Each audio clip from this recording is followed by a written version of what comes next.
ကိုဘာပဲလှုပ်လို့ကောင်းတာလှုပ်လို့မကောင်းတာလှုပ်လို့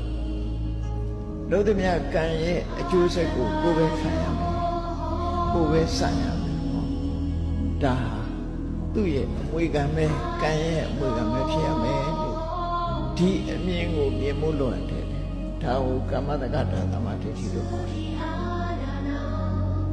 ကိုလှုပ်တာကိုလည်းသာသက်ဆိုင်တယ်လို့မြင်တဲ့အမြင်ဘလို့တမိုးရှိတယ်စဉ်းစားကြည့်စัจ jament နဲ့တွေးကြည့်ကိုလှုပ်တာကိုလည်းမပတ်သက်ဘူးငင်းွယ်လိုက်တဲ့ပုဂ္ဂိုလ်သူတယောက်